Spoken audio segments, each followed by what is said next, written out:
meet you again. How are you today? I hope you are fine. And Miss Aziza, fine too. Okay friends, before we start our lesson, let's recite basmalah together. Bismillahirrahmanirrahim. Teman-teman, sebelum memulai kegiatan hari ini, Miss Aziza punya tebak-tebakan. Tahu apa yang paling besar? Coba kalian cari jawabannya, lalu kalian sampaikan saat Zoom di pertemuan selanjutnya ya.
Teman-teman, tahukah kalian bahwa persebaran flora dan fauna di Indonesia dipengaruhi oleh keadaan geografis Indonesia?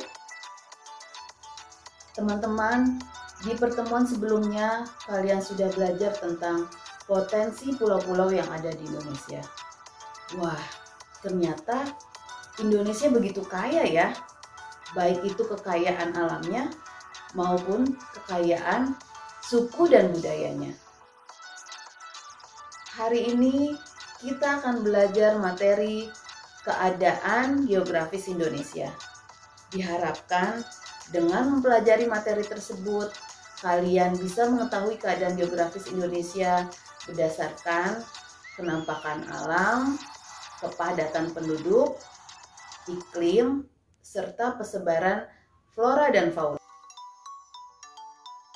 Untuk lebih jelasnya, yuk kita simak video pembelajaran berikut. Check this out.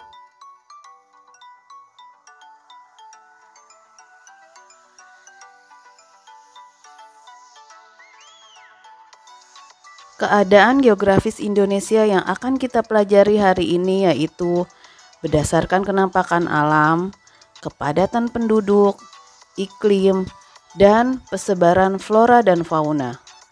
Sebelumnya, apakah kalian sudah tahu letak geografis Indonesia? Letak geografis Indonesia berada di antara dua benua yaitu benua Asia dan Australia, serta dua samudra yaitu Samudra Hindia dan Pasifik. Perhatikan gambar-gambar kenampakan alam berikut. Ada kenampakan alam apa saja ya? Betul, ada gunung, sungai, mall, bandar udara, danau, dan sawah. Apakah kalian masih ingat kenampakan alam terbagi menjadi dua? Kenampakan alam apa saja? Ayo. Kenampakan alam terbagi menjadi kenampakan alami dan buatan. Coba dari gambar-gambar yang ada di slide berikut, kalian kelompokkan mana yang termasuk kenampakan alami dan buatan.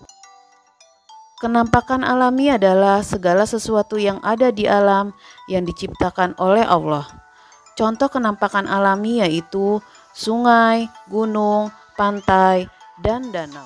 Sedangkan kenampakan buatan adalah segala sesuatu yang ada di alam yang dibuat oleh manusia. Contohnya yaitu sawah, bandar udara, dan mall. Indonesia merupakan negara kepulauan. Apakah jumlah penduduk di tiap pulau sama? Pulau manakah yang paling padat dan sedikit penduduknya? Perhatikan peta persebaran jumlah penduduk Indonesia di tiap pulau berikut. Dari peta tersebut, bisa kalian lihat pulau mana yang paling padat dan paling sedikit jumlah penduduknya. Ya, pulau yang paling padat yaitu Pulau Jawa dan yang paling sedikit yaitu Pulau Maluku. Coba kalian perhatikan gambar peta iklim dunia berikut. Dari peta tersebut, Indonesia memiliki iklim apa ya? Betul, iklim tropis yang memiliki 2 musim, yaitu musim kemarau dan hujan. Perhatikan peta persebaran flora di Indonesia berikut. Coba sebutkan tanaman yang tumbuh subur di Indonesia. Tepat sekali, ada tanaman kopi, kelapa, rumput laut, kelapa sawit, cengkeh, dan jagung. Teman-teman, perhatikan peta berikut. Kalian bisa lihat garis Wallace dan Webernya. Persebaran fauna dibagi menjadi 3 wilayah, yaitu wilayah Asia, peralihan, dan Australia. Di sisi barat garis Wallace merupakan wilayah Asia, yang merupakan habitat bagi fauna yang berhubungan dengan spesies Asia atau disebut tipe asiatis. Salah satu karakteristik hewan Asia adalah mamalia berukuran besar seperti badak, gajah, harimau, beruang madu, dan orang utan. Kawasan peralihan merupakan campuran spesies asal Asia dan Australia, berada di antara wilayah garis Wallace dan Weber. Pada kawasan ini terdapat hewan langka dan hewan endemik atau hewan yang hanya ada di Indonesia.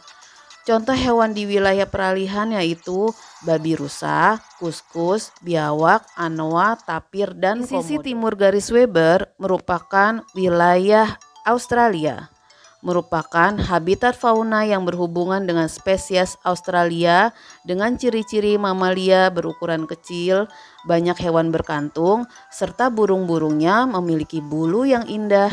Contohnya cendrawasih, kasuari, dan kangguru. Apakah kalian penikmat kopi?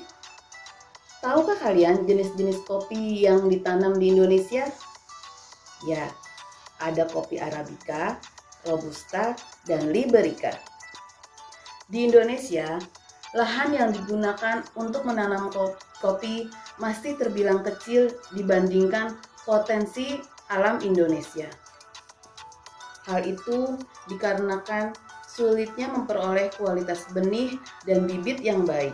Untuk mengatasi masalah tersebut, pemerintah melakukan pengembangan pembibitan kopi, pelatihan sumber daya manusia, dan peremajaan tanaman.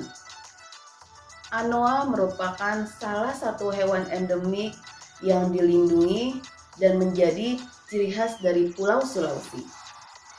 Bahkan gambar hewan tersebut dipajang dalam lambang Provinsi Sulawesi Tenggara. Keberadaan anoa terancam punah karena diburu untuk diambil kulit, daging, dan tanduknya. Oleh karena itu, agar tetap lestari, satwa tersebut dilindungi di Taman Nasional Rawa-Aopa. Demikian video pembelajaran hari ini. Semoga apa yang telah kita pelajari hari ini bermanfaat bagi kita semua. Oke, friend, we close our lesson with recite hamdalah together. Alhamdulillahirabbil alamin. Thank you for your attention. Assalamualaikum warahmatullahi wabarakatuh.